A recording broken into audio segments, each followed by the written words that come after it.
montre toute sa puissance, certes économique par l'hôtel de ville, mais surtout militaire à travers les crédits. Et surtout, au tout début du XVIIe siècle, avec la paix connue au lendemain de l'édit de Nantes, de 1598, La Rochelle passe comme une cité militairement invincible. En fait, elle est couronnée de l'aura, des auras de la victoire, parce qu'elle a fait face, depuis plusieurs décennies, à une offensive catholique permanente, auquel elle a su résister. Alors, pour vous raconter ce que je vais vous raconter, justement, eh bien, il faut aller dans les archives, parce que quand j'ai commencé à travailler, il n'y avait quasiment rien sur cette question-là. Alors qu'il y avait beaucoup de choses sur les flibustiers, sur les pirates, les corsaires de manière générale, mais surtout pour les 17e et surtout encore 18e siècle. Mais il n'y avait quasiment rien sur ces sites. Le problème, c'est que les archives françaises ont en très grande partie disparu, et en particulier les archives concernant La Rochelle.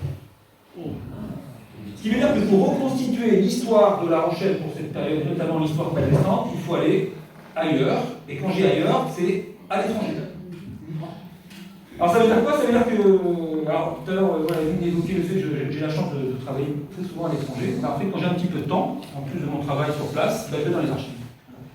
Alors, en gros, je suis allé un peu partout en Espagne, notamment dans les archives nationales de Simancas, à Madrid aussi, dans les archives générales des Indes, donc à Séville, c'est l'institution espagnole qui avait la haute main sur les échanges avec les autres espagnols. Et puis je suis allé aussi au Portugal, je suis allé en Angleterre, au Guatemala, au Mexique, au Brésil, à Cuba, je passe, etc. Ce qui veut dire que ça explique aussi le temps que j'ai pris pour écrire le livre dont je vous parlais tout à l'heure. En fait, il y a derrière, vous avez compris, il y a 25-27 ans de recherche de terrain à l'étranger. Alors, si oui, c'est pas pour se mettre en avant, mais c'est pour vous dire que c'est un travail de longue haleine que de travailler sur ce type de questionnement. Mais c'est aussi quelque chose qui est pour moi extrêmement riche parce que ça permet aussi de s'interroger sur les relations aujourd'hui religieuses entre les différentes confessions. Voilà. Et vous allez voir qu'au-delà du combat contre les catholiques, y compris contre les catholiques espagnols, bien sûr du côté protestant, eh bien il y a beaucoup d'arrangements qui se font. C'est-à-dire que les frontières confessionnelles ne connaissent pas forcément de frontières sur le plan économique.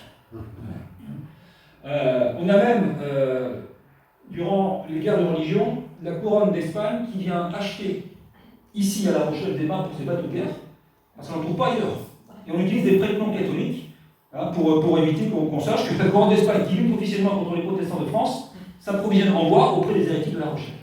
Donc c'est pour ça que je vous dis qu'entre le discours politique et le discours et la réalité concrète au terrain, il y a souvent un gouffre, un décalage. Et ce gouffre, on ne le lit pas dans les écrits, dans les imprimés des 16e, 17e siècle, parce que là, on a vraiment en général une dichotomie qui est bien marquée, des oppositions confessionnelles bien marquées. Mais quand on va dans les archives de terrain, quand on va à la rencontre des gens, des marchands, des négociants, des marins qui ont laissé des traces, ici ou là dans les archives, et bien souvent on a une autre histoire. En tout cas une histoire différente, plus complexe qu'on pourrait ne le croire initialement.